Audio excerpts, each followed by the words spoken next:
Bonjour à tous, bienvenue sur FCN, c'est Brad pour l'interview de l'organisateur de l'Interrégion 2021. Je suis en compagnie de Kermit. Bienvenue Kermit sur la chaîne. Salut Baptiste, salut à tous. Merci d'être là surtout. Bon, c'est avec grand plaisir. On va parler de beaucoup de choses parce que cet Inter, il a été plus que particulier à plein d'égards. Mais on va commencer par te présenter toi. Donc moi, je m'appelle Renato Rodriguez, j'ai 36 ans. Dans la vie, je travaille dans l'architecture d'intérieur et puis ça fait 17 ans que je suis à Paris. Mon expérience de jeu, j'ai commencé avec HeroQuest. Ah oui. C'était fin de la primaire, je pense. C'était un cadeau de Noël. D'accord. Qu'une tante nous a offert à mon frère et à moi. Excellent. Donc une boîte HeroQuest qu'on a bien utilisée, bien élimée. Et puis après sur le jeu, je me souviens d'une première partie chez un pote, c'était la boîte V5 avec les Bretoniens et les Hommes Lézards. D'accord. Donc je connaissais pas du tout les jeux de plateau. Un pote chez qui je passais le week-end m'a présenté ça. Au début j'ai pas trop accroché, je comprenais pas trop. Je devais avoir 12-13 ans, de mémoire c'était en 98. Un peu complexe comme jeu, un peu compliqué, voilà. Touffu, Je pense qu'on est vite passé sur autre chose parce qu'il avait pas mal de jeux chez lui. Ouais. Et puis on a eu l'occasion d'y rejouer et puis j'ai accroché au fur et à mesure. On a constitué un groupe de joueurs dans la région où on était. Et puis voilà, après j'ai joué surtout des parties au collège et au lycée. D'accord. Et puis j'ai interrompu disons ma carrière de joueur en quelque sorte quand j'ai commencé les études parce que j'avais pas du tout de temps pour ça. Et puis comme beaucoup, j'ai repris avec la vie active quand j'avais un peu plus de temps libre le soir et le week-end. Ouais. Et puis un salaire. J'ai ressorti les figurines des boîtes et puis je me suis remis à peindre et puis voilà, c'est parti. Après j'étais avec quelques potes, on a commencé les tournois tout doucement. C'était des potes de région centre. Donc on a commencé les tournois, je me souviens de mon premier tournoi, c'était l'Escargot Rouge à Bourges. Donc peut-être que c'est les plus anciens, ça leur rappellera des souvenirs. Ça parlera peut-être aux anciens. C'était la période des tournois à Briard, à Châteauroux, etc. D'accord. Ouais. Donc surtout en région centre au départ. C'était les bons moments. Très très bons souvenirs de cette époque-là, c'était Warhammer Battle évidemment. Bien sûr. Donc après t'es monté à Paris. Ouais, moi je suis arrivé à Paris en 2003. D'accord. Et je continuais à jouer le week-end en région centre. Ouais. Quand je rentrais chez mes parents à l'époque, les tournois en région centre, j'étais déjà un peu à Paris en semaine. D'accord. Et puis au fur et à mesure, j'ai rencontré les joueurs parisiens. Ouais. Et puis j'ai développé un réseau de joueurs. Enfin, j'ai développé des connaissances ici. Et puis après, on a créé un club chez Julie, Julie Saran, chez qui nous recevait le mercredi. Donc on a créé à l'époque la Wednesday Bash Team. D'accord. Où j'ai pu rencontrer les Freddy, Juan, Baous, etc. On se retrouvait donc c'était à Place Dite à l'époque chez Julie. Donc il y avait pas mal de joueurs qui ont fait connaissance comme ça. Et puis on a commencé à tournoyer ensemble, à se voir en dehors. Donc voilà, c'était le début de ce petit groupe. D'accord. Non, parce que c'est quand même un club on va dire historique de l'Île-de-France, la WBT, quoi. Ouais, c'est marrant parce qu'au début, ça s'est vraiment constitué au fil de l'eau. C'est-à-dire que c'est des joueurs qui venaient chez Julie le mercredi soir pour jouer. Ouais. Des joueurs de tous horizons. Il y avait des joueurs qui avaient jamais fait de tournoi, des joueurs qui débutaient, des joueurs qui reprenaient. Et puis on a fait connaissance petit à petit comme ça. Et puis il y avait des petits tournois qui se montaient en Île-de-France. Il y avait pas mal de tournois en doublette à l'époque aussi, des tournois en équipe. Ouais. On a commencé à s'inscrire sous le nom WBT. Et puis après on a créé une asso. Et puis voilà.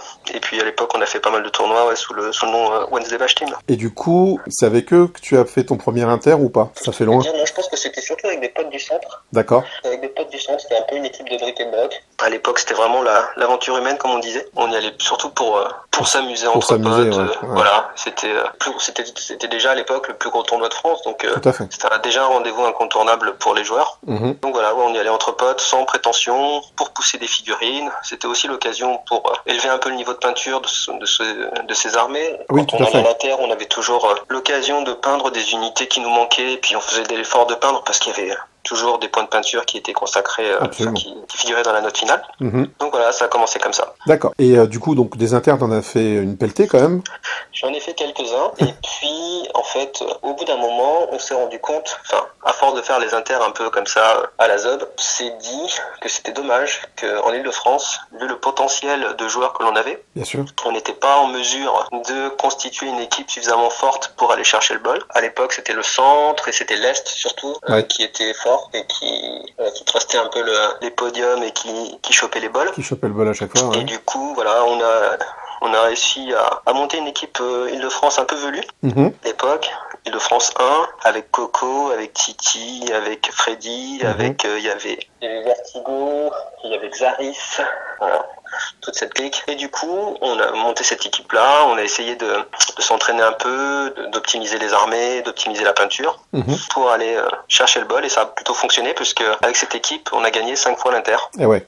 Donc voilà. C'est pas rien quand même. C'est pas mal. 5 victoires. Ouais. Donc 5 fois le bol. Ouais. Sachant que le niveau de l'Inter n'a cessé d'augmenter, le niveau général. Donc il fallait quand même continuer à être les meilleurs, quoi. Exactement. Et puis, quand il y a une grosse équipe qui se monte, forcément, ça motive aussi les joueurs d'autres régions de se rassembler entre bons joueurs. Ouais. Ça monte le niveau général. Tout le monde fait les efforts en peinture pour, justement, concurrencer cette équipe. Bien sûr. Et puis, nous aussi, ça nous poussait, parce qu'on savait qu'il y avait de la concurrence qui se mettait en place, à nous améliorer, à faire des efforts. Pas à vous reposer sur vos lauriers, et au contraire... Tout à fait, parce que c'était jamais gagné d'avance. Ouais, donc en fait, c'est une émulation générale, finalement, de créer ce genre de team. Et du coup, dans mon expérience de joueur, j'ai eu aussi l'occasion de jouer à l'ETC. D'abord en 2015 pour la France, en qualifiant avec justement mes potes de la région centre, Gilou, Fond-du-Lac à l'époque, etc. Okay. C'était ma première expérience ETC. Puis par la suite, comme je suis binational franco-portugais, j'avais toujours cette idée de monter une équipe Portugal, parce que c'est une équipe qui n'était pas représentée à l'ETC en 9e âge. D'accord. Il y a des équipes Portugal Flame of War, et il y a eu des équipes 40K. Ouais. Mais comme il n'y avait pas d'équipe Portugal qui existait en Nine Sage, j'ai essayé de contacter les joueurs portugais ou franco-portugais, notamment en France, pour pouvoir monter cette équipe et la compléter avec d'autres joueurs espagnols et français notamment. D'accord. Et donc en 2018, on a monté cette équipe. On l'a joué également en 2019 avec le Portugal à l'ETC. La dernière fois, c'était à Novi Sad, donc en Serbie. Ouais. Et c'est dans le cadre de cette ETC 2019 que j'avais contacté Manuel Heru, pour qu'il nous rejoigne. Comme il avait un grand-père portugais, il était éligible à nous rejoindre dans l'équipe Portugal. Ouais. Comme vous le savez maintenant probablement, Manuel en fait devait venir jouer l'Inter avec nous, enfin devait être présent à l'Interrégion. Malheureusement, il est décédé une semaine avant. Ouais. Donc ça a été un choc terrible d'apprendre cette nouvelle pour tout le monde. J'ai reçu un coup de fil moi lundi soir de Lionel. Je comprenais pas en fait ce qu'il m'expliquait. Ah oui. Quand il était un peu... Enfin voilà, c'était une nouvelle complètement déroutante. Au téléphone, je captais pas très bien, je comprenais pas. Donc, quand j'ai saisi après que Manuel était décédé dans un accident de voiture, j'étais vraiment sous le choc, comme tout le monde, je pense. C'était quelqu'un de vraiment exceptionnel, quelqu'un d'adorable. Essayer de lui rendre hommage du mieux qu'on a pu à l'Inter, essayer d'avoir une pensée pour lui malgré son absence, penser à sa famille, etc. Mais c'est vrai que c'était toujours un peu particulier, et une semaine avant l'Inter, apprendre cette terrible nouvelle, c'était un choc, c'était difficile. Ça a été difficile pendant quelques jours de se remettre dedans et de se retrouver la motivation et le rythme pour mettre en place l'événement. C'est vrai que ça a été un peu dans la douleur. Et d'ailleurs, tu lui as dédié l'Inter, en fait. C'est sûr, et puis malgré tout, malgré l'ambiance de jeu, etc., on avait toujours une petite pensée pour lui. Évidemment. Et on aurait adoré qu'il soit là avec nous pour profiter de cet Inter. Je pense qu'il aurait apprécié. Moi, je le connaissais pas, donc, mais il avait la réputation d'être quelqu'un d'exceptionnel, et en plus, très impliqué dans le 9e âge. Oui, parce que c'est quelqu'un d'extrêmement gentil, très très drôle, toujours le sens de l'humour, notamment très impliqué dans le rôle de traducteur. Ouais. Vous pouviez souvent voir des posts de Heru, si vous suiviez les différents forums, si vous regardiez les pages 9e âge. Il était très impliqué, il participait énormément dans le développement du jeu, dans sa traduction française, dans les différents aspects d'ailleurs du développement du jeu. Ouais, tout à fait. Et donc il y a eu un discours, le tien et puis un de ses amis. Celui de Grumbach, qui faisait partie de son équipe Bourgogne. Il y a eu une cagnotte qui a été montée pour sa femme et son enfant. Tout à fait, parce que Manuel était papa d'un petit garçon, Silver, qui a 1 an. Ouais. Et sa femme, Maud, qui se trouvait... Donc son fils et sa femme se trouvaient avec lui dans le véhicule quand il y a eu l'accident. Ouais, terrible. Ils sont sortis tous les deux. Mais voilà. Moi, j'ai pas trop de nouvelles de Maud. Je sais pas quelles sont les séquelles physiques qu'elle a pu avoir suite à l'accident. Je sais pas trop, j'ai pas réussi à avoir de nouvelles de ce point de vue-là. Et donc oui, Grumbach, il a monté une cagnotte en ligne pour qu'on puisse venir en aide comme on le pouvait dans la mesure de nos moyens, et puis pour soutenir sa femme et son fils. Cagnotte qui avait été relayée sur le 9e âge, sur les différentes... Matt CD on avait parlé dans une de ses vidéos, donc Titi en avait parlé sur sa chaîne, etc. Sur sa page. Et on a fait une minute de silence. D'ailleurs, c'était extrêmement impressionnant parce que les 300 personnes étaient déjà là. Donc il y avait un brouhaha dans la salle et qui s'est tu tout d'un coup quand on a demandé la minute de silence. C'était assez impressionnant de voir ça. Bah oui, parce que c'est toujours délicat de faire la part des choses, parce que c'est le genre d'événement auquel on s'attend pas, qu'on n'a pas du tout prévu, que les gens sont dans comment dire, ils attendent l'Inter depuis longtemps. Ils sont dans une démarche de venir jouer. Donc t'es pas dans cet état d'esprit, mais malgré tout, il faut quand même. Manu était dans un coin de notre tête et il fallait qu'on lui rende hommage d'une manière ou d'une autre. Donc on a pu lui dédier un moment pour qu'on puisse se remémorer les beaux moments passés ensemble, qu'on puisse avoir une pensée pour lui, pour sa famille, avant d'enchaîner sur le week-end de jeu. Ouais, tout à fait. Et donc c'était un très beau geste, et puis on pense bien sûr à sa famille. C'est la moindre des choses, c'était le minimum que l'on puisse faire. Bien sûr, mais donc on pensait évidemment à sa famille, et puis en espérant que ça aille pour eux malgré tout. Voilà. Tout à fait. Du coup, cette expérience d'Inter, pas forcément le fait d'avoir gagné, mais le fait d'en avoir fait beaucoup, j'imagine que ça a joué pour ta décision, enfin ton envie de l'organiser au bout d'un moment. Oui, c'est vrai, parce qu'en fait, nous au départ, le projet que l'on avait, c'était d'organiser l'Inter en Ile-de-France. D'accord. Parce que on a un énorme pôle de joueurs en Ile-de-France, mais on n'avait jamais eu l'occasion de l'organiser pour des contraintes surtout matérielles, c'est-à-dire le fait de trouver une salle à des tarifs abordables de taille suffisante en Ile-de-France, c'était ça la difficulté. Tout à fait. Donc on avait réussi dans un premier temps à trouver une salle à Nanterre grâce à Sino, qui faisait aussi partie de l'équipe Ile-de-France 1. Cette salle était un peu petite, mais on pouvait quand même faire un Inter de taille un peu réduite, disons. Ça nous aurait permis de faire un Inter Ile-de-France. Une autre région candidate en même temps. À l'époque, il y avait parfois plusieurs projets qui candidataient pour organiser l'Inter la même année. Tout à fait. Et il y avait des votes. Et finalement, on n'avait pas été retenu. Les gens ont privilégié un Inter, disons, avec une capacité d'accueil plus importante. C'était l'Inter de Périgueux d'ailleurs. Et voilà, donc l'Inter s'est fait à Périgueux, on n'a pas pu l'organiser. Et puis donc Périgueux l'a organisé 2 années de suite. Puis on avait la possibilité de faire un Inter en 2019. Tout à fait. Et en 2019, il y a une autre région qui s'est également déclarée, qui a candidaté, c'était le Nord, avec le projet de Tortignol. Et on s'est dit, bon, écoute, ça sert à rien qu'on soumette nos projets à des votes. Tortignol organise-le en 2019, et nous on le fera en 2020. Voilà. Donc vous avez laissé la place. Donc vous avez eu du nez. Vous avez eu du nez sur ce coup-là. Ouais, c'est ça, exactement. Bon, évidemment. Donc on a laissé la place en 2019 en se disant, nous, ça va nous faire plaisir aussi d'aller dans le Nord faire cet Inter. Puis ça nous laisse un peu plus de temps pour peaufiner notre projet. Puis on le fera en 2020. Et t'avais déjà, à ce moment-là, t'avais déjà compris qu'il fallait pas le faire en Île-de-France? Enfin, que c'était compliqué d'aller... Après avoir fait énormément de recherches, j'avais contacté des boîtes d'événementiel, j'avais fait des salles, que ce soit à Paris. À Paris, c'était presque impossible, mais on avait élargi aussi à la banlieue. On avait regardé un peu dans différents endroits, on avait un peu sondé déjà. Mais même en banlieue, les salles étaient soit trop petites, soit vraiment hors de prix. On s'est un peu rendu à l'évidence. Parce qu'en plus... peut-être il faut qu'on trouve une région accueil qui soit différente de l'Île-de-France pour pouvoir mener à bien notre projet. Parce qu'en plus, au-delà de ça, il y a aussi la réputation plus ou moins réelle que l'Île-de-France est chère pour les gens qui vont venir se loger, en fait. Ça a joué en notre défaveur sur la première présentation du projet quand on était à Nanterre. On a eu beaucoup de retours en disant oui, mais ça va coûter une fortune, un Inter à Paris. Alors que à Nanterre, il y a des hôtels qui sont pas forcément très chers. Oui, puis maintenant il y a le Airbnb. Il y a le Airbnb qui se... Airbnb, en train, c'est assez accessible, c'est facile. Bref, je pense que c'était surtout une réputation. Voilà, c'est ça, c'est une idée qu'on a, mais le problème... qui nous a un peu pénalisé. C'est ça, mais quand t'as toutes les autres régions qui ont cette idée dans la tête, malheureusement, ça aide pas à être... Ça n'aide pas. Et il se trouve que donc moi je suis originaire de Romorantin. Avant d'être à Paris, j'ai grandi en région centre. D'accord. J'ai grandi à Romorantin. Et un week-end, chez mon père, je me promenais et je suis tombé à côté d'une salle qui en fait était une ancienne usine, une usine textile qui a été réhabilitée et qui accueille maintenant des événements locaux et différentes choses. Voilà. D'accord. Et quand j'ai vu cette salle, je me suis dit, cette salle, c'est parfait pour l'Inter. Alors, moi, j'ai vu les photos, c'est clair. Salle de 4000 m², ancienne usine réhabilitée, donc une salle avec beaucoup de cachets, un énorme plateau, même s'il y avait des poteaux qui segmentaient un petit peu l'espace, mais c'était quand même un seul grand espace, une cuisine professionnelle, enfin c'était très lumineux de ce que j'avais vu sur les photos aussi. Hyper lumineux, franchement super bien, un grand parvis devant, beaucoup de places de parking, hyper central dans la ville, enfin voilà, c'était parfait, avec un tarif abordable en plus. Donc vraiment ça cochait beaucoup de cases, on s'est dit cette salle c'est pour l'Inter. Donc en 2019 c'est le Nord qui a fait donc l'Inter qu'on connaît.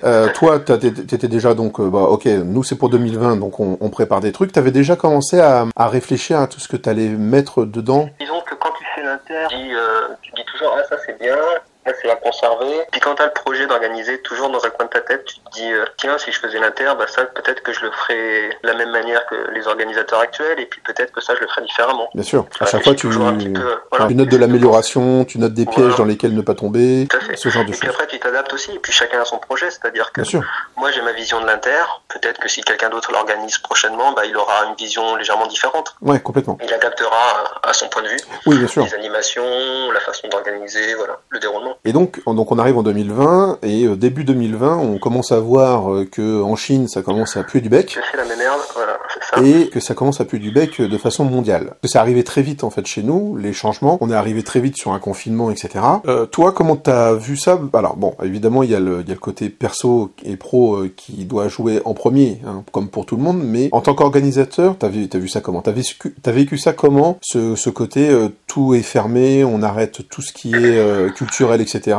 Disons que ça nous a beaucoup déçus parce qu'on avait notre projet qui était prêt. Ouais. Mais on s'est dit, comme un peu tout le monde, je pense, écoute, ça se fait pas maintenant, c'est pas grave, on le fera dans quelques mois. On n'imaginait pas que la situation allait durer, que ça allait persévérer pendant des mois et des années comme ça. Et oui, parce qu'en fait, en 2020, il y a eu combien de modifications de l'Inter en termes de date et de lieu? En fait, en termes de lieu, il n'y en a pas eu. En 2020, il n'y en a pas eu, ouais. Ça reste un roman. Parce que, il y a eu un premier confinement qui nous a empêché de faire notre Inter. On l'avait repoussé à la fin de l'année. Ouais. Puis, deuxième confinement qui nous empêche de faire l'Inter que l'on voulait. Je crois que c'était fin d'année dernière où justement ça tombe. Oui. Confinement qui tombe quelques jours avant l'Inter, en fait. C'est ça. Qui nous tombe, c'était pour la Toussaint. Ouais. Et président de la République, intervention officielle. On serrait tous un peu les fesses. On pensait qu'on allait passer entre les gouttes. Ouais. Et il y avait déjà eu des couvre-feux qui s'étaient mis en place dans différentes régions. Donc ça commençait à être un peu dur. Ça allait être lourd en termes d'organisation. On envisageait de chanter la dernière ronde pour pouvoir permettre aux gens de partir. Enfin, ça tout à fait. L'organisation. Mm-hmm. Et puis après, annonce officielle, confinement. Donc c'était. De toute façon, c'était mort. Voilà. Parce qu'en plus, il faut voir que sur le papier, l'interrégion, c'est quoi? C'est des gens qui viennent des quatre coins de la France et de certains pays limitrophes qui sont francophones, qui se retrouvent au même endroit. Donc en termes de création de cluster, on y était, quoi. Hein. C'était pas mal. Mais après, nous, comme cette année, on avait aussi déjà tout prévu en termes de, distanciation, gestes barrières, gel, masque, etc. Donc on aurait pu, malgré tout, je pense que si on avait eu l'autorisation de le faire, on l'aurait fait, on aurait mis en place les mesures pour le faire dans de bonnes conditions. Tout à fait. Donc fin 2020... Donc ça, tombe dessus, fin 2020, bim. Coupe l'herbe sous le pied. Coupe l'herbe sous le pied, tout le monde très déçu, des gens qui avaient déjà engagé des frais, Airbnb, etc., qui se retrouvent un petit peu pris au dépourvu, nous aussi. Ah oui, des frais engagés qu'on n'a pas pu récupérer, des Airbnb qui remboursaient pas, le traiteur à qui on avait fait une avance, qui avait déjà fait tous ses appros, forcément, forcément, on pouvait pas récupérer cet argent-là. Donc pas mal de frais comme ça. Et puis on s'est dit c'est pas grave, ça va pas durer éternellement. 2021, on fait cet Inter à Romorantin. Donc déjà quand même, là il y en a, je dis pas ça parce que t'es entre guillemets en face de moi, mais il y en a beaucoup qui auraient abandonné à ce niveau-là. Faut quand même être honnête. En fait, faut se rendre compte. Je pense que seuls les gens qui ont organisé l'Inter, je pense par exemple aux gens de Rouen ou aux gens de Toulouse, qui ont déjà organisé l'Inter et qui savent ce que c'est énormément de travail, énormément d'heures de consacrer à la préparation. J'ai fait des décors pour des dizaines et des dizaines de tables, comme un appart parisien, avec un bébé. Voilà, oui. Alors il faut voir aussi que t'es devenu papa à ce moment-là, quoi. Ouais, pour faciliter les choses, je suis devenu papa en janvier 2020. Tu changeais une couche, tu faisais une tour, tu collais une forêt, très bien. Exactement. Donc c'est vrai, je me suis mis des pénalités en plus, tu vois. Oui. Je me suis facilité la tâche. On peut remercier aussi la maman, du coup, je pense. Ouais, elle a eu beaucoup de patience. Beaucoup de patience. Mon appart qui était devenu un atelier, c'est vrai qu'elle a été assez tolérante sur ce coup-là. Je la remercie. On la remercie tous, C'est ça.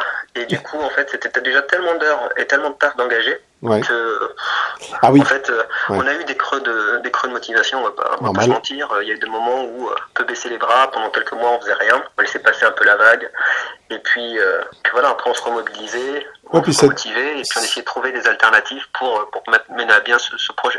Puis ça doit être dur d'être, même si c'est complètement pas de votre faute et indirectement, mais générateur de frustration chez des centaines de joueurs finalement. C'est ça en fait. À chaque fois devoir dire les mecs, finalement c'est pas maintenant. Exactement. Pourquoi on a organisé l'Inter? C'est parce que on l'a gagné à plusieurs reprises, on l'a fait à plusieurs reprises, et au bout d'un moment, c'est bien de ne pas être que consommateur. On se dit, c'est un juste retour des choses, c'est un juste retour à la communauté. Ouais, c'est mon tour, quoi. C'est mon tour d'organiser, voilà. quoi. Ouais. À nous un peu de donner de notre temps, de notre énergie pour monter bien un projet et puis pour faire plaisir à tout le monde. Bien on sûr. peut pas toujours profiter du temps et de l'énergie des autres. Ouais. Voilà. Et donc c'est vrai que quand tu montes un projet pour faire plaisir à la communauté et qu'en définitive tu te retrouves un peu en porte-à-faux à devoir mettre les gens en difficulté, à devoir annuler au dernier moment, franchement c'est vrai que c'est hyper frustrant. C'est frustrant, j'imagine. Après, dans l'ensemble, les joueurs, même si on a eu quelques réflexions, dans l'ensemble, les joueurs ont compris qu'ils n'étaient pas pour grand-chose. Ah oui. Et on avait plutôt des messages de soutien qui nous disaient tenez bon, courage, vous allez y arriver, ça va se faire. Plutôt que bande d'enfoirés, on peut pas faire l'Inter. Non, après on a quand même en très grosse majorité, on a une communauté assez bonne et assez forte, quoi. Donc, oui, tout à fait. Voilà, heureusement. Mais comme tu dis, c'est quand même, faut avoir les épaules, quoi. C'est ça, mais nous on communiquait au fur et à mesure, c'est-à-dire que quand on avait des doutes on le disait, quand on avait des contraintes on le disait, on essayait de tenir informés les capitaines et les joueurs au fur et à mesure du déroulé. Via les cordeaux, parce que je suis coordinateur Île-de-France depuis... je te supplée j'ai pris la direction parce que tu avais autre chose à faire, genre un inter, quoi. Et c'est vrai qu'on était au courant à la minute après les annonces, bam, il y avait la nouvelle version, c'était mis sur le Facebook de l'Inter, et c'est une transparence, on en reparlera de la transparence d'ailleurs, mais c'est une transparence qui était vraiment hyper appréciée par la quasi-totalité des joueurs. Il y a toujours un ou deux ronchons, mais... Où les joueurs, en fait, on recevait aussi beaucoup de MP, qu'est-ce qui se passe, est-ce qu'on va pouvoir faire l'Inter, etc. Bien Donc sûr. on essayait de donner le maximum de feedback pour que les gens soient informés le plus possible et puissent être au même niveau d'information que nous. Oui, tout à fait. Voilà, le plus possible. Et donc, 2021 donc arrive et rebelote, quoi. 2021 arrive et encore mieux, notre salle prévue initialement devient centre de vaccination. C'est ça. Donc là, on se dit, bon, c'est cuit pour le début d'année. Ouais. On ne sait pas trop combien de temps ça va durer, cette vaccination, mais au début on se dit, bon, une ville comme Romorantin, c'est 20 000 habitants, même s'il y a des gens qui viennent un peu des alentours, vacciner, disons, la population autour de cette ville, l'agglomération, ça va pas prendre non plus une année, tu vois. C'est ça. Donc on se dit, bon, ça va être centre de vaccination 3-4 mois, et puis après, on n'en parle plus. Ouais. C'est comme ça que j'avais réagi à l'époque. Grave erreur, encore. Et du coup, on voit les mois qui défilent. Arrive la date, on avait prévu l'Inter pour la Pentecôte. Ouais. La salle qui est toujours centre de vaccination. Bon, et ben, faudra trouver un plan B. Hein. C'est ça. Et du coup, comme ça avait l'air de se prolonger du côté de Romorantin, on s'est dit, bon, écoute, il va falloir qu'on change de salle. Ouais. Et c'est à ce moment-là que j'ai contacté Guillaume Double Dose et Anthony Silvara, qui sont les gens de Périgueux. Tout à fait. Qui avaient déjà organisé le double Inter à Périgueux avec Kim. Ouais. En leur disant, pour ma salle, c'est un peu cuit, est-ce qu'il y a moyen de basculer sur Périgueux? Eux étaient chauds. Ouais. Ils se remercient énormément d'ailleurs. Ils m'ont dit, écoute, on peut essayer de faire ça à Périgueux. Ils ont commencé à mettre un peu en branle leur réseau, etc., voir comment on pouvait s'organiser dans la salle de Périgueux. Mm-hmm. Sauf que, évidemment, pour moi, c'était une solution de secours, de repli. Déjà que c'était pas simple en termes de logistique d'organiser un Inter, disons, délocalisé en région centre en étant à Paris, dans un appart, etc. Périgueux, à part Guillaume et Anthony, j'avais pas de contact, et c'était juste à l'autre bout de la terre pour moi. Oui, bien sûr. Ouais, donc, c'est sûr que c'est loin. Voilà. Donc il y avait cette solution Périgueux qui était pour moi un super plan B.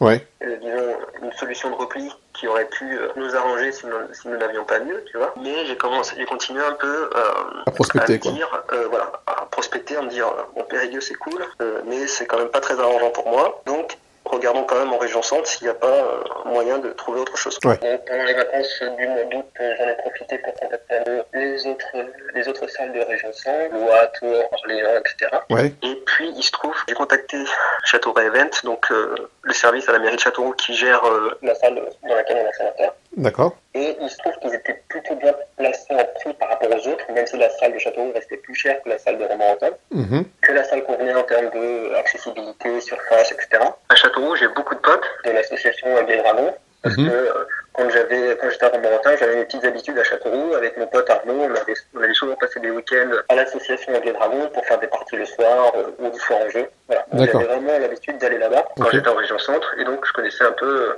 J'avais un petit réseau de potes là-bas à qui j'avais soumis le projet qui était plutôt chaud. Donc Châteauroux, c'était plutôt une bonne option pour moi. D'accord, nickel.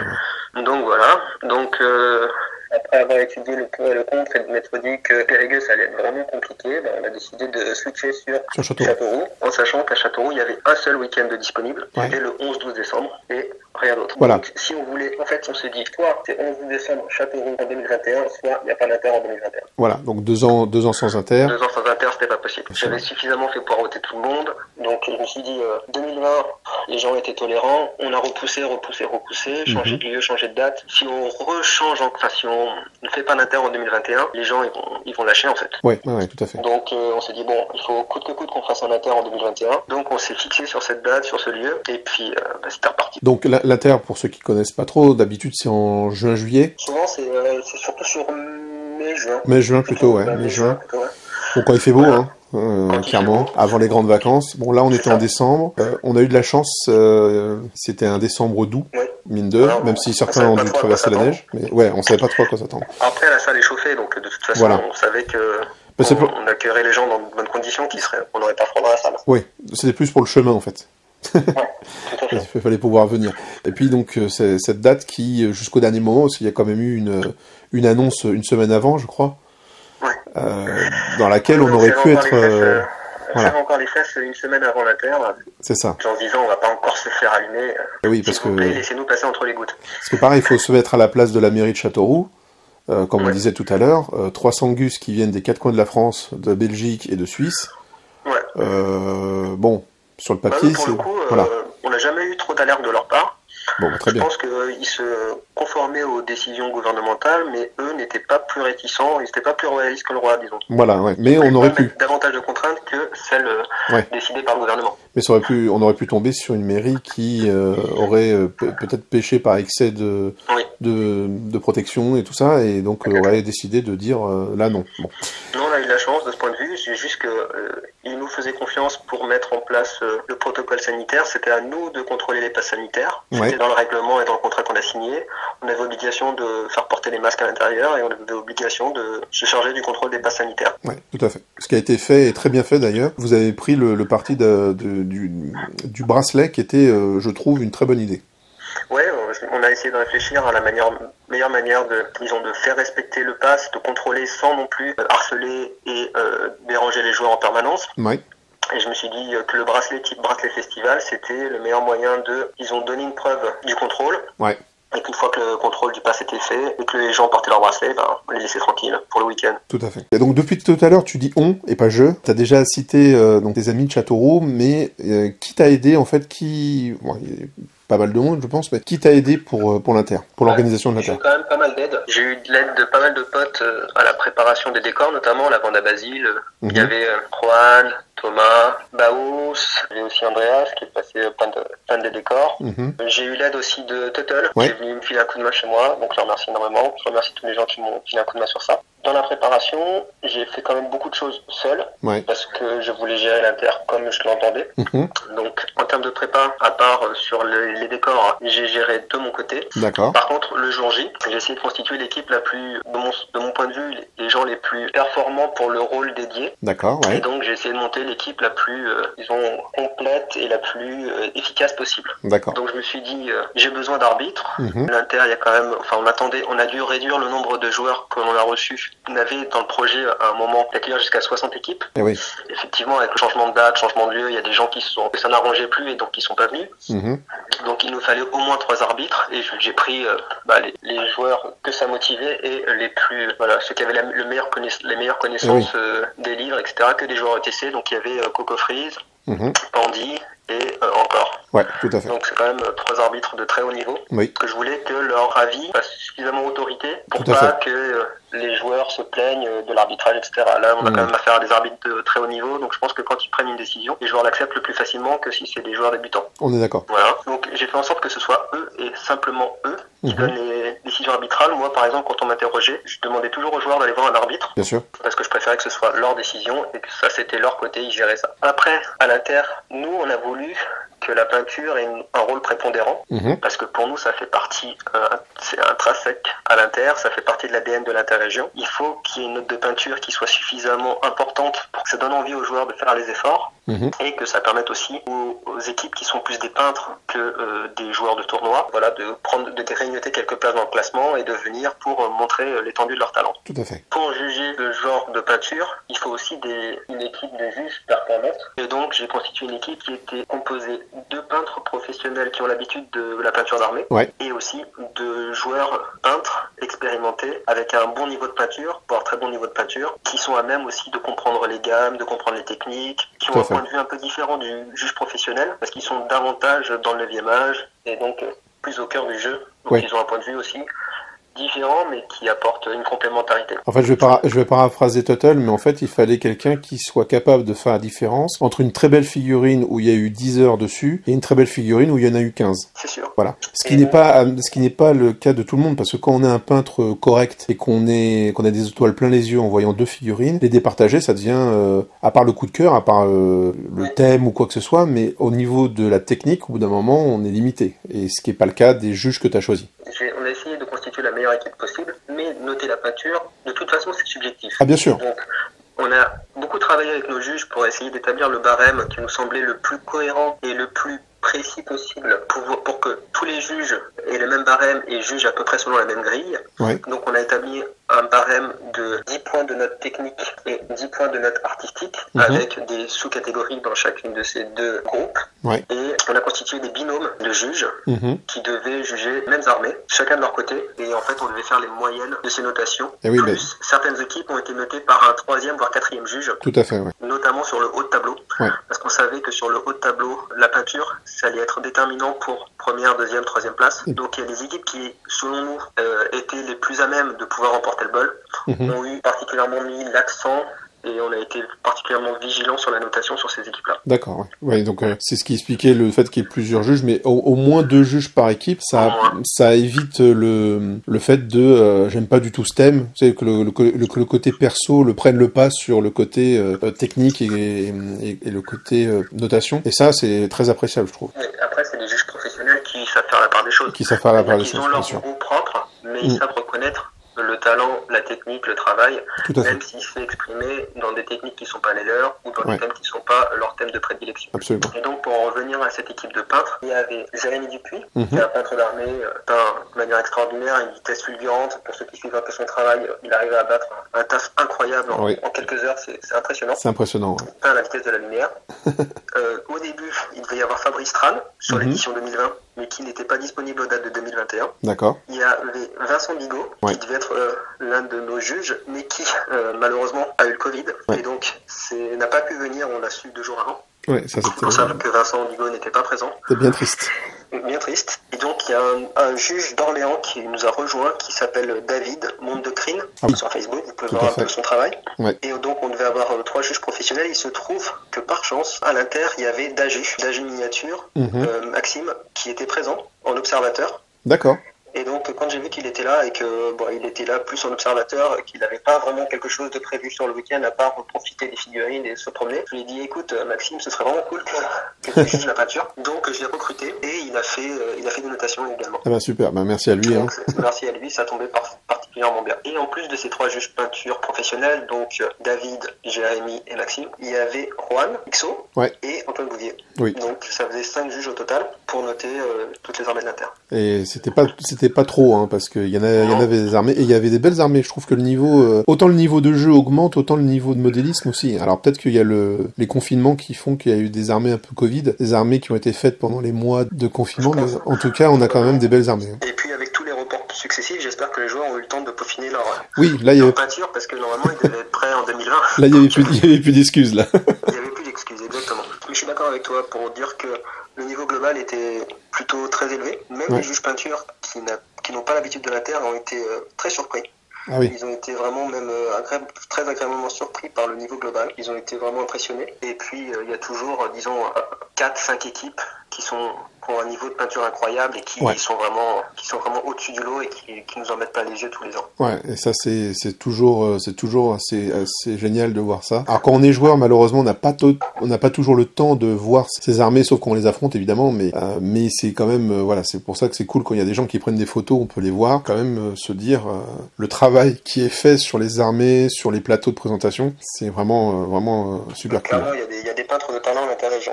Ouais, clairement. Et notamment les deux équipes ARA 4, ARA 69 et les deux équipes Suisse 1, Suisse 2 qui avaient vraiment des armées vraiment très très belles. Ouais, complètement. Et c'est pour ça aussi qu'on a demandé aux joueurs de laisser leurs armées sur plateau le samedi soir. Tout à fait. Et qu'on a conseillé à ceux qui le souhaitaient. Après, j'imagine qu'après 3 parties, les gens ils ont envie de se poser dans un resto et puis de se poser chez eux et puis de faire autre chose. Mais les armées étaient à disposition sur plateau le samedi soir et nous on était à la salle. Donc ceux qui le souhaitaient ont pu rester pour profiter des armées et les voir dans leur contexte. C'était une possibilité qu'on laissait aux joueurs. Parler de la team que tu avais constituée, t'avais donc aussi des aides de en plus de ça le jour J. Donc en plus de mes arbitres, de mes juges, une équipe d'organisation pour m'aider, disons, dans la gestion du tournoi et dans l'opérationnel. Je remercie notamment Thomas, qui a été incroyable. Sans lui, j'aurais été vraiment en grande difficulté. Thomas, il a pris 2 jours de congé pour faire le trajet avec moi. Il m'a aidé dans la mise en place. On était tous les deux pour mettre en place toutes les tables. Donc sans lui, ça aurait été vraiment un enfer. J'imagine. Et donc,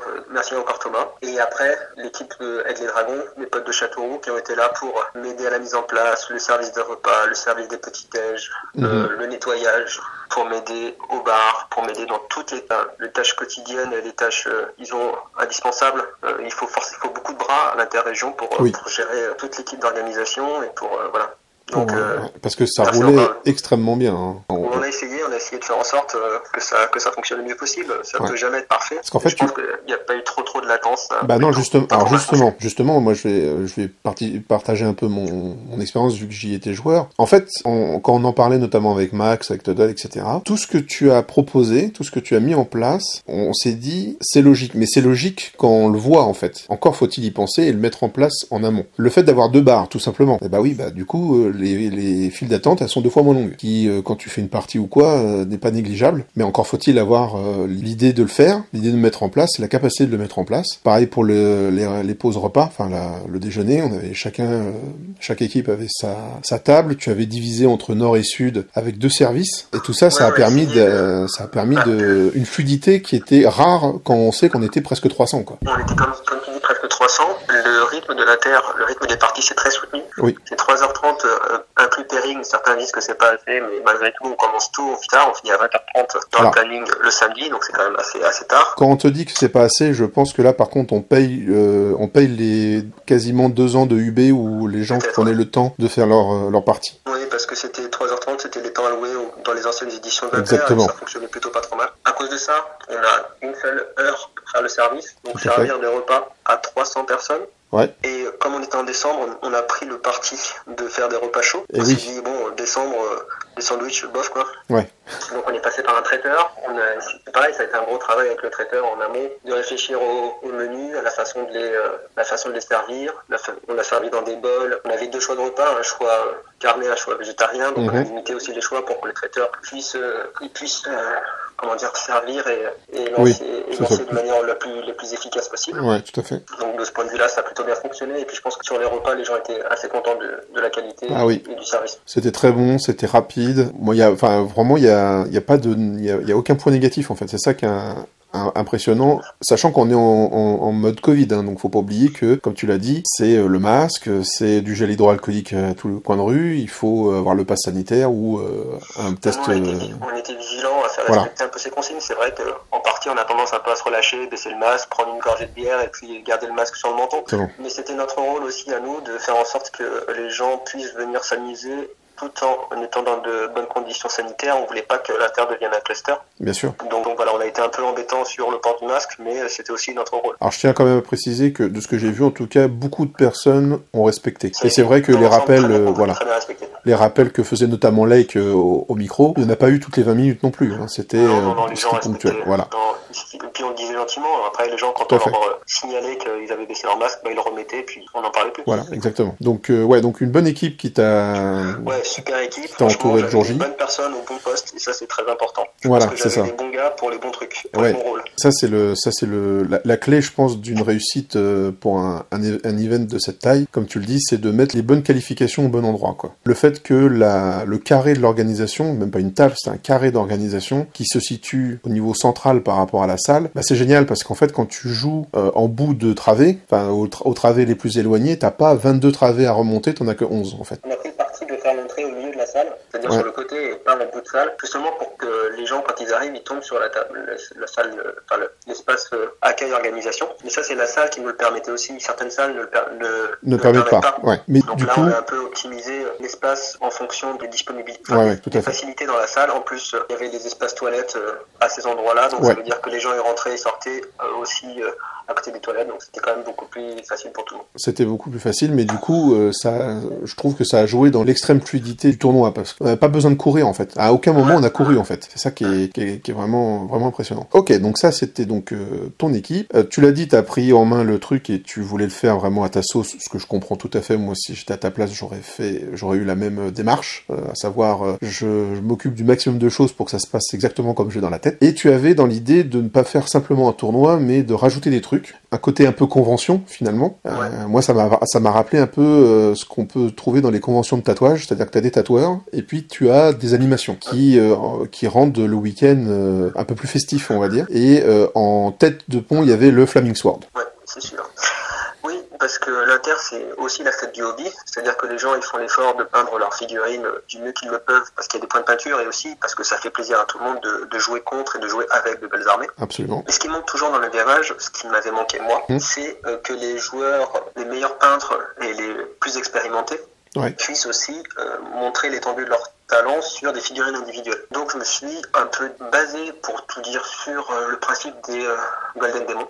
En fait, j'ai repris un peu la trame des Golden Demons dans les catégories, dans le règlement. Et on a mis en place un concours de peinture sur figurines, un concours de peinture sur figurines individuelles, en reprenant les catégories du 9e âge, c'est-à-dire taille standard, taille large, taille gigantesque, et puis après on a créé des catégories imitées aussi, et diorama duel, un peu comme il existait aussi dans le Golden Demon. Et l'idée c'était que les gens puissent présenter les figurines dans l'univers du 9e âge, pour un concours de peinture individuelle par catégorie, et donc c'était aussi un pendant, c'est quelque chose de en plus, c'est un autre aspect, une autre facette de notre hobby. Ouais, tout à fait. On n'a pas l'habitude de voir en tournoi, mais ça apporte aussi quelque chose, et puis je pense que c'est agréable pour les joueurs quand ils, entre deux parties, de venir jeter un petit coup d'œil au Flaming Sword et puis de regarder des belles figurines, ça fait plaisir à pas mal de gens. Ah, c'est sûr, c'est sûr. On a eu quand même des pièces incroyables. Donc j'ai déjà dit dans la vidéo que j'ai faite sur le Flaming Sword, la petite vidéo que j'ai faite, mais je vais le redire ici, parce que moi j'ai mal joué le jeu, en fait. C'est pas le seul, hein, mais du coup je m'en mets à le culpa. Sachant qu'il allait avoir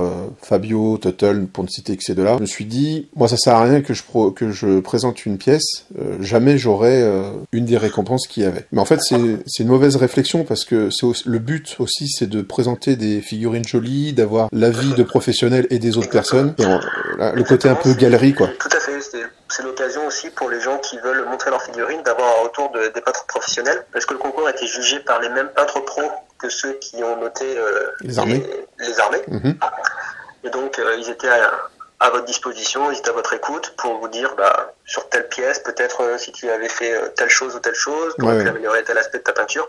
Comme d'ailleurs ils ont pu le faire sur la peinture d'armée, c'est-à-dire que les joueurs qui avaient besoin ou qui avaient envie de conseils ont pu poser la question directement au juge peinture. Pour savoir, par exemple, au lieu d'avoir 10 l'année prochaine, si tu veux 13, il faut que tu changes ça, ça, ça. Et ça, je pense que c'est appréciable aussi parce que les joueurs ils savent pas toujours. Non. Quand on est le nez dans le guidon, quand on est dans son armée, on sait pas exactement ce que l'on peut faire pour améliorer son niveau de peinture. Ouais, tout à fait. Et ça, c'est vrai qu'il y avait moyen de, alors toujours, selon le temps qu'on avait, le temps que l'on mettait là, on avait quand même tous les juges qui étaient à disposition. Et puis, on a pu bronzer un peu quand même, parce qu'il y avait quand même des très très belles pièces pour le Flaming Sword. C'est vrai que le Flaming Sword, il y avait un certain niveau, mais c'était pas non plus le niveau Golden Demon parce que ça reste la première édition. Donc il y avait, je pense que pour les gens les plus malins, il y avait la place de choper un petit trophée, notamment dans la catégorie les moins représentées. C'était maintenant. Si tu présentais dans la catégorie unité ou diorama et duel, t'avais moins de concurrence, donc t'avais plus de chances de choper un petit trophée. C'est vrai. Fallait la jouer fine. Fallait la jouer fine et on l'a pas joué fine. Enfin, en tout cas, moi je l'ai pas joué. Alors, en fait, moi j'ai été déçu et surpris à la fois. Déçu du peu de figurines entre guillemets qu'il y avait, et surpris qu'il y ait quand même un certain nombre de figurines et surtout de niveaux différents. Et là, franchement, je tire mon chapeau à, bien sûr, aux peintres de talent de haut niveau qui ont notamment récupéré un ou plusieurs trophées, mais à ceux qui avaient clairement pas de chance de gagner le moindre trophée, mais qui ont quand même joué le jeu. Et je pense que, franchement, je suis hyper déçu de pas l'avoir fait. Je m'en veux énormément parce que, en plus, j'ai aucune excuse. Comme je disais dans la vidéo précédente, je suis venu en voiture. J'ai des figurines qui auraient pu concourir et qui ne font même pas partie de ma liste d'armées, tu vois. Donc il y avait, à aucun moment ça m'aurait gêné de les ramener. Mais pourtant c'est pas faute d'avoir relancé les joueurs. Exactement. Bon, ça sera pour la prochaine fois. C'est ça. Les joueurs ont pu se rendre compte un petit peu que ce concours existait, qu'il était possible de faire, de présenter. Les trophées, je pense qu'ils sont assez stylés. On s'est quand même donné pour que les trophées soient uniques. On les a complètement développés sur mesure. Ils sont énormes en fait. Imprimés un pour l'occasion. C'est quand on voit la taille. De A à Z. Moi, je me rendais pas compte de la taille, pourtant j'ai vu les photos que tu nous envoyais ou que tu postais, mais quand on les a en face de soi, ils sont vraiment énormes. Hein. Bah, on veut faire voilà, faut que ça en impose. Faut que ça en impose, ouais. Pas que ce soit ridicule. Et puis, voilà, donc je pense que si jamais les prochains organisateurs de l'Inter veulent reprendre le concept, ce serait vraiment bien que ce concours se pérennise. Ah, ce serait bien. Que ce soit à l'interrégion ou dans d'autres tournois importants. Ouais. Ce concours de peinture. Mais c'est ce que j'allais dire, en fait. C'est quitte à ce que ça soit quelqu'un d'autre ou un groupe de personnes qui gèrent le Flaming Sword. Et comme ça, même si vous organisez l'Inter, vous organisez pas le Flaming Sword, il y a des gens qui viennent et vous voyez avec eux pour l'intégrer dans l'événement, parce que on n'a pas beaucoup de concours peinture en France. Hein, donc, ce genre de concours par catégorie, de figurines individuelles, etc. C'est vrai qu'il y en a très peu, surtout dans les VMH. On n'a pas l'occasion, dans aucun des tournois, que ce soit le TC ou même au TGH ou dans les gros tournois internationaux, il n'y a pas ce genre de choses. Exactement. Même si ça peut s'exporter, ce serait vraiment parfait, quoi. Voilà, donc bon, l'appel est lancé. En espérant que les prochains orgas reprennent le flambeau de ce concours. Ouais, tout à fait. Franchement, comme on l'a dit, hein, soit vous le prenez, soit vous le gérez, soit c'est quelqu'un d'autre qui le gère, mais vous l'intégrez dans l'Inter, parce que... Et puis même, j'ai envie de te dire, quand tu viens de l'extérieur, alors c'est cool d'aller voir les joueurs sur la table et tout ça, mais toujours dans l'idée d'une convention, en fait. Les gens qui peuvent venir se balader, alors avec Covid, c'est compliqué, mais de pouvoir aller voir les vitrines où il y a des figurines de ce niveau-là qui sont exposées, c'est encore un autre pan du hobby qui est montré, et puis ça fait plus de boulot pour les juges peinture, donc c'est toujours bien. C'est toujours bien. Non, mais je pense que c'est bien aussi pour les peintres de se rendre compte que dans leur catégorie, qu'est-ce qui a été présenté d'autre, quels sont les thèmes que les gens ont choisis, quel type de figurines ils ont peint, quel type de technique ils ont appliqué, etc. Tout à fait. Donc je pense que c'est vraiment enrichissant pour tout le monde. Et puis, comme tu dis, entre deux parties, deux passages, ça fait toujours plaisir de jeter un petit coup d'œil à des vitrines. Et puis on a vu encore des pièces incroyables. Je pense à Fabio avec sa tour, là, il est devenu complètement fou. Il nous a sorti un truc de dingue. C'est ça. Et il l'a fait spécialement pour le concours en plus. Ah oui, d'accord. J'en ai parlé il y a 2 ans, de ce concours Flaming Sword, parce qu'il m'a pas mal aidé, notamment sur le graphisme du projet Interrégion. C'est lui qui a fait le logo avec le bol, l'espèce de logo en noir et blanc avec les cavaliers, le bol, etc. C'est lui aussi qui a fait les plaques Flaming Sword, qui a fait le visuel, et c'est lui qui a fait beaucoup de choses liées au graphisme sur l'Inter. Donc je le remercie énormément. Merci à lui, Et quand je lui ai parlé de ce concours de peinture, il était chaud direct et il s'est lancé dans ce projet complètement fou de tour avec que des figurines qui pourraient... Enfin, il y avait que des figurines de fou furieux si vous aviez regardé en détail. Ah oui, chaque figurine aurait pu, sur un socle, servir de... Il fallait vraiment passer du temps à regarder ce truc et tu peux y passer des heures et des heures à regarder tout en détail. Tous les détails, etc. Ouais, tout à fait. Alors moi, c'est ce que je disais, c'est qu'en fait, quand on voit ça, notamment quand on voit le Flaming Sword, quand on voit les armées et tout ça, on a presque envie d'avoir un 3e jour de l'Inter pour qu'il y ait plus de temps pour qu'on puisse flâner et regarder ça, mais après c'est extrêmement compliqué d'organiser ça sur 3 jours.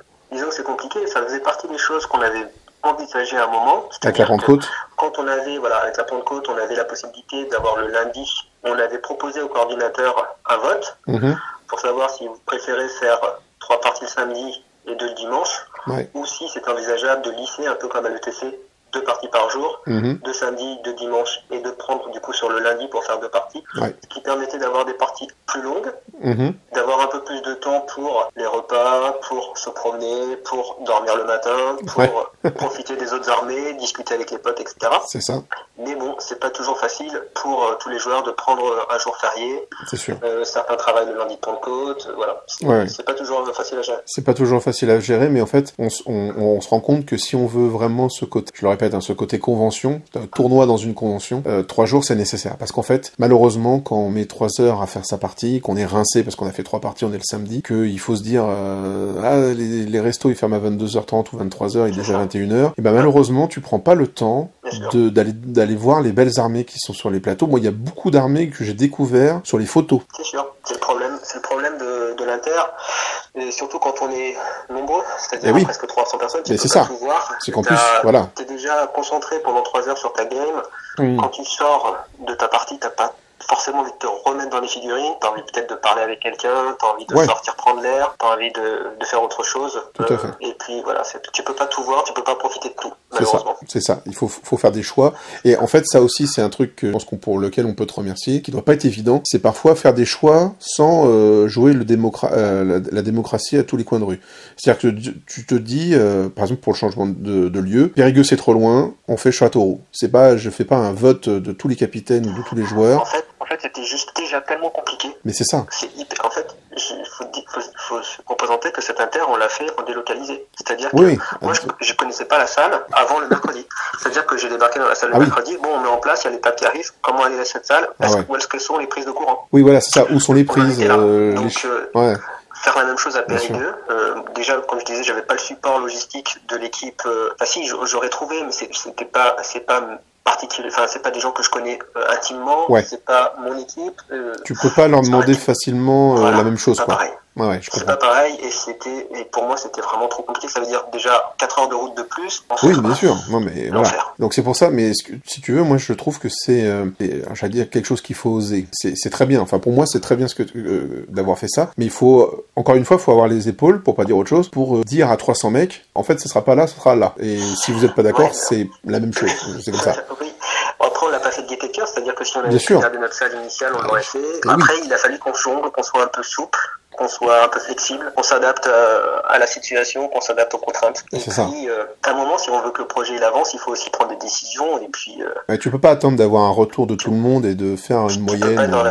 Tu peux pas être dans l'expectative, dans l'attente permanente. Donc, il faut aussi prendre des décisions et puis s'engager. Et donc là, pour le côté convention, le côté de le faire sur 2 ou 3 jours, pareil, c'est bien de prendre la température, c'est sûr, mais au bout d'un moment, c'est à l'organisateur de poser les balls sur la table et de dire je prends cette décision. Et en fait, c'est comme pour tout tournoi. Ce tournoi se déroule comme ça, c'est écrit. Si vous n'êtes pas d'accord, vous venez pas. C'est sûr. Voilà. Moi, je sais que si un prochain organisateur le fait, par exemple à la Pentecôte, et qu'il décide de le faire sur 3 jours, je viendrai avec plaisir sur 3 jours. Bien sûr. Peut-être qu'il y a des gens qui n'ont pas la possibilité, mais moi, je pense que c'est une bonne option.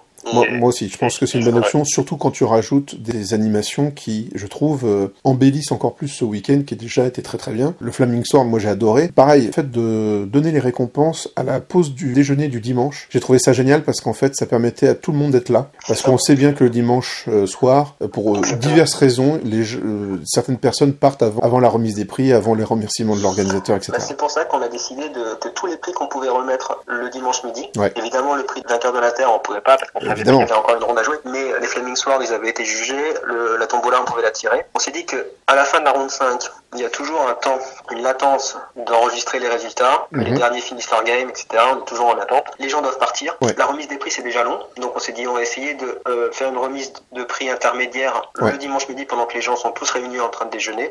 On va tirer la tombola, on va remettre les Flaming Swords. Ça met aussi un peu d'animation pendant que les gens mangent. Et puis ça permet d'alléger, la remise de prix de fin de tournoi. Et ça s'est super bien passé. Je crois que ça s'est mieux passé que si vous l'aviez fait même le samedi soir. Parce que pour les mêmes raisons, le samedi soir, t'as des gens, il est presque 21h, les restos dans le coin ferment pas spécialement tard. On n'est pas sur des restos qui ferment à 1h du matin.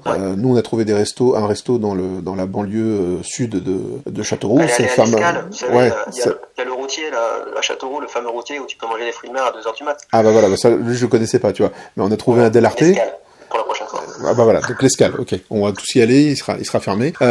Mais non, le truc, c'est qu'on est arrivé dans les restos que vous avez dans les zones industrielles, sauf que, bon, en Ile-de-France, pour le coup, ça ferme à 1h ou 2h du mat. Là, ça ferme à 23h, donc faut être au taquet quand même. Hein. Bah pareil, il y aurait pas eu tout le monde pour les remises. Et puis il y a la fatigue aussi d'avoir fait 3 parties. L'organisateur, il a fait toute la journée de l'orga, donc le fait de le faire le dimanche midi, j'ai trouvé ça vraiment très bien. Puis c'était... C'est détente, la petite tombola, c'est toujours marrant.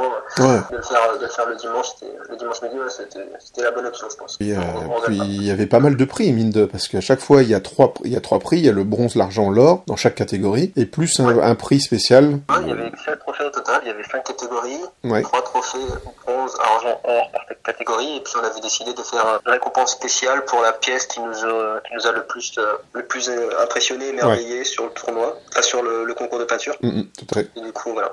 On a fait un trophée best of the best en quelque sorte. Exactement. Donc, et puis en plus le Flaming Sword, j'ai envie de dire, vous pouvez modifier des catégories, rajouter des catégories. Oui, tout à fait. C'est un concours de peinture après, donc on fait comme vous. Et franchement, ouais. Donc, et puis alors il n'y avait pas que le Flaming Sword, il y avait donc, tu l'as dit, il y avait une tombola avec des sacrés bolos à gagner quand même. C'est l'occasion aussi d'apporter une animation supplémentaire.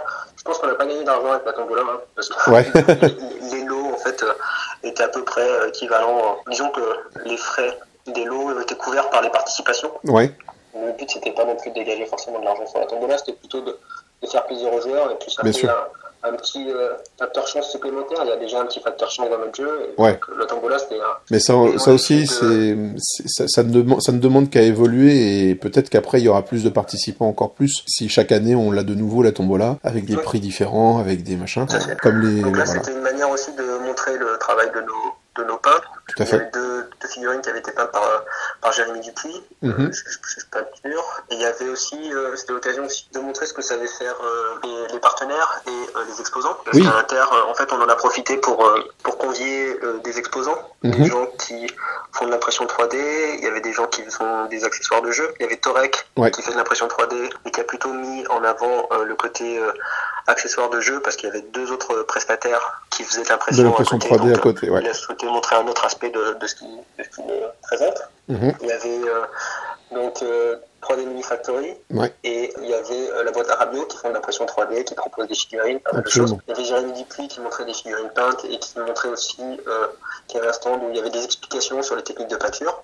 Tout à fait. Et il y avait Ben Fury qui montrait de la BD. Je sais pas si vous avez pu feuilleter un petit peu, ce mec est un grand malade. Ah ouais, non, c'est vraiment top ce qu'il fait. L'univers est génial en fait. Enfin, c'est à pas mettre entre toutes les mains. Exactement. Pas les mains les plus jeunes, mais vraiment, moi, en fait, il m'en a offert une justement. On m'a fait gagner 2 à la tombola. Il m'en a offert une que j'ai lu hier justement d'ouvrir tout ça. C'était vraiment excellent.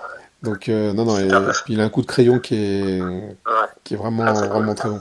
Donc ça aussi, c'est là encore, on retrouve on retrouve vraiment l'univers de la convention où ça tourne tout autour du tournoi, mais on a un concours de peinture, on a des exposants, on a des dés de la chatte. Bon, moi j'étais très mauvais, mais mais c'était très drôle en fait. En fait, ce qu'il faut pas, c'est que on avait un petit peu peur que les animations, en fait, prennent le pas ou prennent trop de temps par rapport au reste du tournoi. Bien sûr. Donc il faut justement doser, c'est-à-dire les animations et l'événement principal. Faut pas que trop d'animations puis l'animation. Exactement. Et après, les prestataires, c'est des gens qui nous ont permis aussi de développer le tournoi. Par exemple, je pense à Torek et à la boîte à radio. C'est des gens avec qui on a développé les trophées, avec qui on a fait de l'impression 3D pour les décors. D'accord. Donc c'est des gens qui m'ont aidé aussi dans la constitution des décors et pour pour organiser le tournoi. Donc c'était aussi une manière de leur vendre la monnaie de la pièce en leur proposant de venir montrer leur travail. Il y a un autre prestataire qui n'a pas pu être là, Ticrus, qui m'a fait de l'impression 3D aussi pas mal sur beaucoup de décors. D'accord. Malheureusement, il n'était pas disponible, donc je le salue. Probablement qu'une prochaine fois, il sera là. Ce serait cool parce que franchement, les tables, le vendredi, quand on est... Alors déjà, oui, il y avait ça. Le vendredi, on pouvait venir pour déjà faire valider son pass sanitaire, ce qui évitait qu'il y ait trop de monde le samedi matin, et donc de pas prendre trop de retard sur la première ronde, parce que vérifier les passes sanitaires de tout le monde, que tout le monde mette son petit bracelet, etc. Mine de, quand il y a 10 personnes, ça va, quand il y en a 300, c'est autre chose. Donc ça aussi, l'organisation... De toute façon, l'organisation a été énorme du début à la fin. Comment toi, tu as vécu ton inter, en fait? Comment tu l'as vécu en tant qu'organisateur principal? Stress ou pas? Ouais, c'était hyper stressant. C'était hyper stressant, pour tout vous dire. On naviguait un peu à vue, hein, parce que, comme je te disais, la salle, je la connaissais pas, je la connaissais qu'en photo. Ouais. J'avais même pas eu l'occasion de faire de repérage, donc je savais pas trop. J'avais reçu un plan, donc j'avais dessiné la mise en place des tables, j'avais à peu près comment on allait s'organiser, où allait être quoi, ce que j'avais déterminé en plan. Et puis après, on avait établi un planning avec les différents prestataires pour la livraison des tables, la livraison du matos, etc. Donc c'était un peu organisé en amont, mais c'était quand même un petit peu, voilà. Fallait qu'il y ait zéro quoi. Fallait vraiment que ça se déroule comme prévu. Donc nous, on est arrivé le mercredi avec Thomas. On est parti de Paris mercredi midi. D'accord. On est passé récupérer du matos chez mon père, qui est donc à Romorantin lui, et on a chargé son camion pour qu'il vienne nous apporter du matos le lendemain. D'accord. Et on avait aussi une bonne partie du matériel qui était dans la cave de mon appartement parisien qu'on a emmené avec nous sur site. D'accord. Donc l'aventure. Donc voilà. Donc voilà, gros road trip. Et donc on arrive à Châteauroux le mercredi en fin de journée. Ouais. Et on commence la mise en place le jeudi matin, mettre tout en place les tables, etc., etc. Non, au fur et à mesure, le stress commence un peu à disparaître au fur et à mesure que la mise en place avance et que ça se passe bien en fait. On sera dans les temps, voilà. Ouais. Après, on a eu la chance de ne pas avoir de couac. Ouais. Tout s'est déroulé à peu près comme on l'avait entendu, comme on l'avait prévu. Donc ça c'était plutôt la bonne nouvelle. Ouais, parce que niveau stress, comme on disait, il y a eu la dose pendant 2 ans, pendant 1 an et demi, mais il y avait aussi les annonces en début de semaine, on passe dans les trous de la raquette très bien, et puis l'annulation de certaines équipes, ou des équipes qui viennent à 5. Ouais, pour tout te dire, j'ai été quand même surpris, je pensais que ce serait pire. Ah, tu pensais à une hécatombe?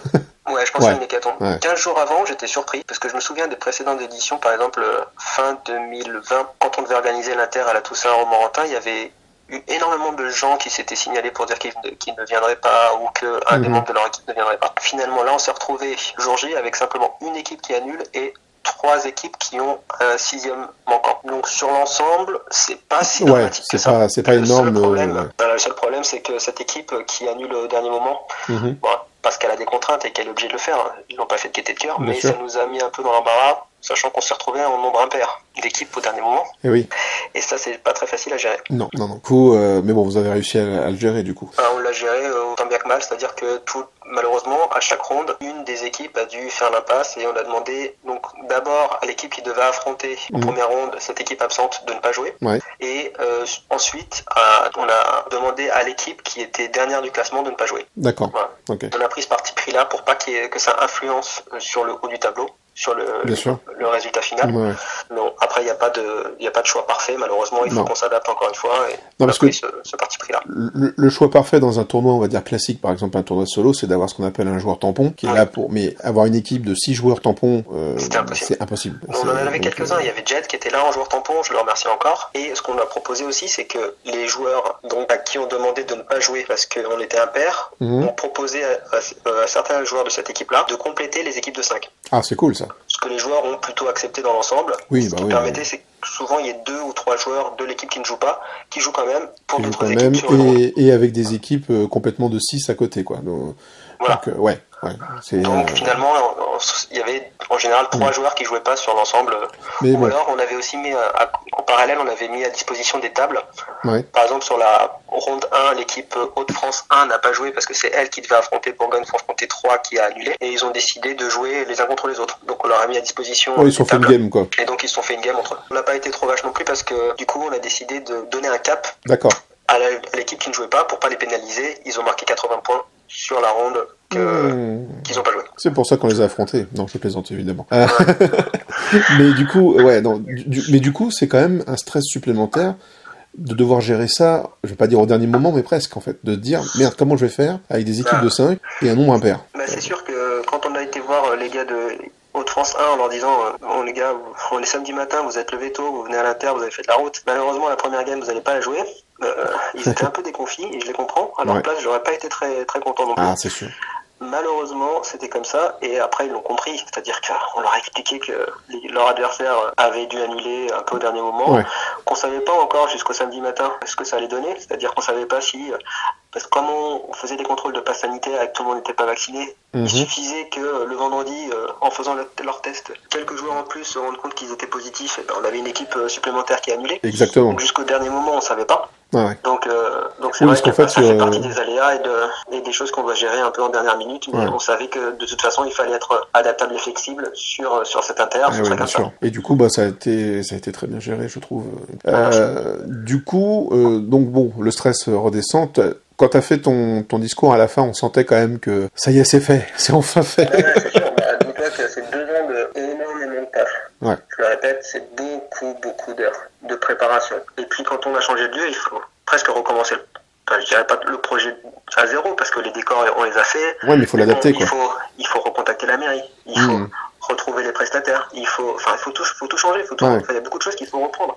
Presque recommencer le projet du départ en termes de logistique locale. Les tables, tu les loues, c'est ça? En fait, les tables, elles ont été en partie prêtées par la mairie de Châteauroux. On les remercie. Il y a à peu près 150 tables qui ont été prêtées par la mairie de Châteauroux et toutes les chaises ont été prêtées par la mairie de Châteauroux aussi. D'accord. Mais sauf que 150 tables, c'est ce qu'ils pouvaient nous mettre à disposition, mais ça ne suffisait pas. Ouais. Donc on a dû faire appel à 2 prestataires privés pour louer 200 tables supplémentaires pour pouvoir mettre en place toutes les tables de repas et les tables de jeu. Et donc ça veut bien dire que d'une mairie à l'autre, d'une ville à l'autre, le nombre de tables, le nombre de chaises, ne serait-ce que ça de disponibles, n'est pas le même. Il y a peut-être des mairies qui pourront pas vous en prêter du tout ou très peu. Et donc à chaque fois il faut retrouver le ou les prestataires avec les sous que ça sous-entend qui vont vous permettre d'avoir X tables et donc X chaises et X personnes qui pourront venir. Oui, et puis encore une fois, mairie de Châteauroux s'est réveillé un peu tard, c'est-à-dire que on les a contactés en solution de repli et donc eux ils avaient aussi d'autres événements prévus à cette date-là, notamment ils avaient un marché de Noël qui mettait en place le même week-end que l'Inter. D'accord. Donc ils avaient une partie de leur matériel qui était déjà réquisitionné pour ça. Oui. Donc eux ils ont pu nous prêter une partie du matos, mais ils ont fait aussi en fonction de leurs moyens. Bien sûr. Ils avaient forcément tout le matos de disponible. Donc voilà, donc ça met bien le point sur une des difficultés parmi tant d'autres de l'organisation de ce truc-là. Ouais. Après, quand on a un peu de chance, on a été assez fou pour faire un inter délocalisé. Ouais. Mais l'idéal, je pense, pour les futurs organisateurs, c'est que ce soit un club ou, je sais pas, une asso, de le faire localement avec un groupe de joueurs local, en ayant les contacts à la mairie, parce qu'en général, les assos, ils connaissent la mairie, ils sont déjà connus, ils sont référencés, ils ont les contacts pour faire les sollicitations de salles, de matériel, etc. Et donc en général, certains peuvent, parfois il y a des associations qui arrivent à obtenir la gratuité sur le prêt du matériel ou alors qui arrivent à obtenir même la gratuité sur la salle, ça peut arriver. Tout à fait. Voilà, donc conseil aux futurs organisateurs de plutôt privilégier les solutions locales. Vous avez les contacts, ce sera plus facile à faire accepter à la mairie de prêter du matos à une asso locale qu'à une association qui vient d'ailleurs. D'ailleurs, la gratuité, on a pu l'obtenir sur le prêt du matériel parce qu'on s'est appuyé sur l'association Aigle et Dragons. Bien sûr. L'association locale. Parce que si moi j'avais débarqué tout seul en disant bonjour, coucou, je viens faire un tournoi à Châteauroux, ils m'auraient dit t'es qui? Vous êtes qui vous? Oui, on vous prête le matériel, mais ce sera pas. Donc c'était un peu ça d'ailleurs. Au départ, on a dû un petit peu batailler pour obtenir la gratuité sur le matos. On a fini par l'obtenir, heureusement. D'accord, mais voilà, donc c'est. Donc en fait, tu déconseilles finalement aux gens de faire ce que tu as fait. Oui, au final. Je déconseille, clairement. Après, s'ils n'ont pas le choix, pourquoi pas, ça peut se faire, je l'ai fait.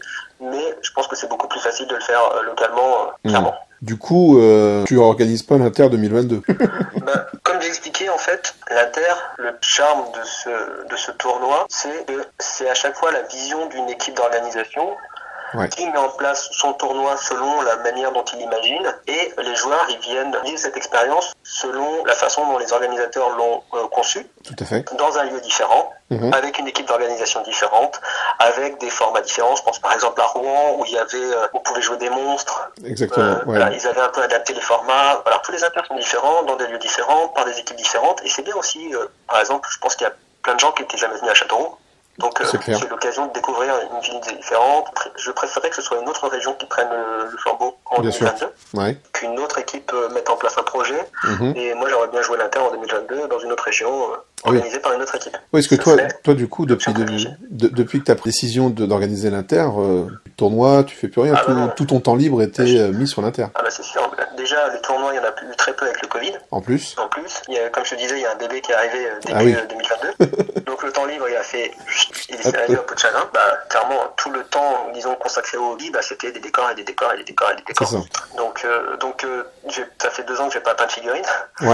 Ça fait en 2 ans, j'ai joué 2 parties. D'accord. Ça te manque un peu quand même, j'imagine. Voilà, du coup, je te dis, les décors, ils sont dans la cave, et puis Je vais commencer à ressortir un peu les pitous. Ouais. Alors, ce qui est bien, c'est que t'as de quoi faire une table chez toi. Ouais, je dois pouvoir sortir 2-3 décors. Ouais. Ça doit être simple. Que tu veux, si tu veux faire une game, on va pouvoir choisir. Avec plaisir. Voilà. Donc du coup, joueur. En 2022, on revient un peu sur ta. Ouais, c'est l'option privilégiée. Ouais. Okay. Après, j'ai essayé de contacter un peu les différents cordeaux, de voir avec les différents groupes qui ont, disons, la structure suffisante pour monter le projet. Pour le moment, il n'y a rien qui semble émerger, donc on verra ce qui se passe. C'est ça. S'il y a une autre équipe qui se chauffe, qui a le souhait d'organiser, le mieux c'est qu'ils se manifestent le plus tôt possible, parce que nous, on sera aussi en mesure de les aider. On a développé du matos de jeu qu'on pourra leur mettre à disposition. On discute des conditions, mais on pourra le fournir. Des vitrines pour les Flaming Swords, des fichiers, des trophées, enfin voilà. Et puis aussi notre expérience, on peut aider les prochains organisateurs, ce sera avec plaisir. Et donc bon voilà, donc l'appel est lancé, j'espère qu'il sera entendu pour ça. Notamment que, surtout en pensant à une chose, c'est que l'Inter 2022, lui, va avoir une nouvelle contrainte, on va dire, c'est le temps. Parce qu'il y a de fortes chances qu'on veuille revenir sur un mai-juin pour la date de l'interrégion. Et donc du coup, on n'a pas 1 an pour le préparer, mais 6 mois. Peut-être qu'il y a des gens qui avaient déjà le projet d'organiser dans un coin de leur tête et qui ont déjà mis en place certaines choses. Parce qu'en général, tu ne te réveilles pas après une édition en te disant ah oui, peut-être on va faire l'Inter. C'est vrai. En général, c'est quelque chose qui te trotte dans l'esprit depuis quelques mois, voire quelques années. Tout à fait. Souvent, les gens qui se lancent dans un projet, ils ont déjà un peu mûri le truc. Je pense que ça va se réveiller. Peut-être qu'il y a une région qui se cache et qui va sortir du bois en disant coucou, on va faire l'Inter. Peut-être que les gens attendent la fin des fêtes, peut-être qu'après en janvier. Voilà. Mais il faut se dire que si en janvier il n'y a rien, ça fait quand même 4-5 mois pendant lesquels il va falloir trouver quelque chose si on veut avoir un Inter 2022. Ou alors le décaler, genre voilà. Ce qui se passe en janvier, l'idéal ce serait quand même que notre équipe reprenne. On est d'accord. Et puis en plus, il ne faut pas oublier que le bol il est parti en Suisse. Oui, alors ça, oui. C'est un grave problème. Est-ce qu'on en parle? Est-ce qu'on en parle de ça? Peut-être. L'interrégion français a été remporté par les Suisses. Bon, j'ai rien contre les Suisses, hein, je suis d'origine suisse, mais... On va y arriver à toute vitesse, hein, faut pas se mentir. L'équipe ETC, avec les lames affûtées, là, ils étaient pas venus pour plaisanter, ils étaient venus pour le bol, hein, clairement. Donc, on va devoir trouver aussi d'autres arbitres, parce que je pense que les arbitres de cette année vont peut-être vouloir faire partie de l'équipe qui va récupérer le bol. C'est sûr que si une autre région se déclare pour organiser l'Inter... Nous, on remonte une équipe Île-de-France bienvenue pour aller récupérer ce ballon. Ça, écoute, ce sera une très bonne chose, je pense. Hein, les Suisses, vous êtes prévenus. Mais bon, vu le niveau des Suisses, je pense que ça leur fera plaisir de... Ah oui, c'est sûr que rien n'est fait. Hein. Je veux dire, le bol, si jamais ils sont motivés et qu'ils continuent à s'entraîner, ils peuvent le garder encore un petit moment si personne ne se met en travers de leur route. Exactement.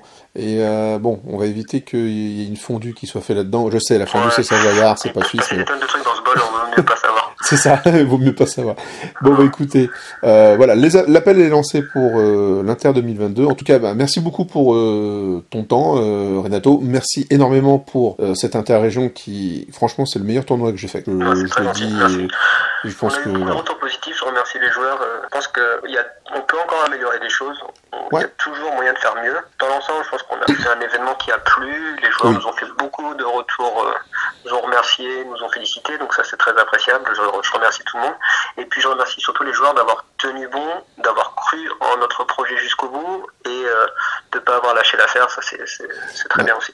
Ouais, donc merci à vous d'avoir fait ça, mais il faut voir aussi que c'était un juste retour par rapport à ta résilience et à la résilience de ton équipe, mais surtout la tienne, d'avoir tenu presque 2 ans avec toutes les embûches qu'il y a eu et qui est quand même, franchement, quand on y était, c'était bizarre d'ailleurs parce que on était content d'y être et puis quelque part il y avait un petit truc, c'était enfin après c'est fini. Il y a plus ce moi c'est pareil. Voilà. Je t'avoue que quand j'ai vu les joueurs commencer à arriver, je me suis dit ça y est, on y est quoi. Enfin, le jour sans fin se termine. Mais c'est ça, ouais, c'est le bout du tunnel.